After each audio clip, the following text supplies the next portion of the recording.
ఒక స్థానిక సంస్థలు కానీ ఒక పార్లమెంట్ అసెంబ్లీ కూర్చున్నటువంటి సందర్భాలు లేవు సార్.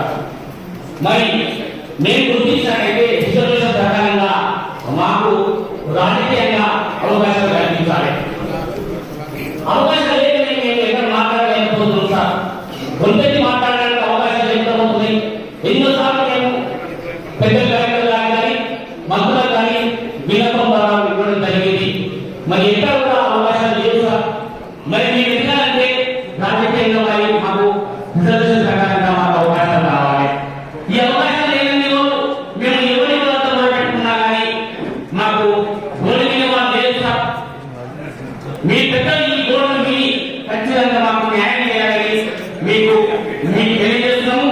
ఇంకా ఈ యొక్క రంగారెడ్డి జిల్లాలో కాకుండా యావత్ రాష్ట్రంలో కూడా ఈ తెలంగాణ రాష్ట్రంలో 3 లక్షల జనాభా ఉన్నటువంటి మా పుస్తక బిడ్డలు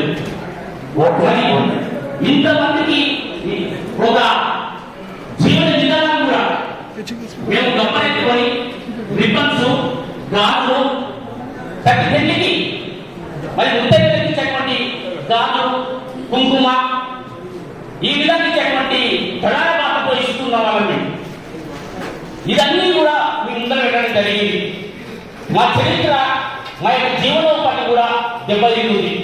మరి ఎక్కడ పోయినా కానీ ఈ రోజు ఉన్నటువంటి కార్పొరేట్ సంస్థలు చూస్తే పెద్ద పెద్ద స్టాల్స్ ఆ స్టాల్స్ తో మేము పడుతున్నటువంటి పరిస్థితి. మరి మాకున్నటువంటి ప్రభుత్వం చేసినటువంటి అన్యాయం ఫెడరేషన్ అనే సాకుతోటి మమ్మల్ని సంజాన్ని గుర్తించలేదు సార్. మరి ఆనాడైనటువంటి రాష్ట్ర ప్రభుత్వం తెలియదా ఇంత అన్యాయం ఈ యొక్క 3-4 జాతులకు సంజాల జాతులకు ఎంత అంటే ఒక రకంగా అందరికి పడేసినటువంటి సందర్భం సార్ ఇది. కాబట్టి ఏంటంటే ఆ యొక్క ఏవైతే ఫెడరేషన్ ఉన్నాయో అవి మాకు సంబంధం లేదు సార్. మా కార్పొరేషన్ గుర్తించాలి, మా యొక్క కార్పొరేషన్ గుర్తించాలి, సంచార జాతులుగా పెట్టాలి.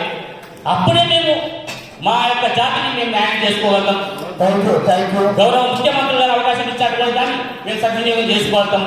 మీరు చెప్పిన వాటి నుండి మీరు రాసిన వాటి అన్ని అంశాలన్నీ మీరు గమనించగలుగుతుంది. ముఖ్యంగా మీరు రాసిన దాంట్లో ఈ పూట గడవది భద్రత లేని మరియు పురుషులు కారణాలు పొందిన వాటిని మరమ్మతులు చేసుకుంటారు. కానీ వారి జీవితాలన్నింటినీ మరమ్మతులు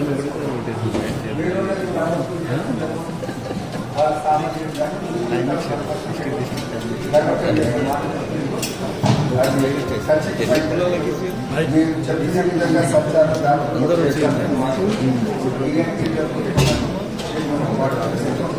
మీరు ఒక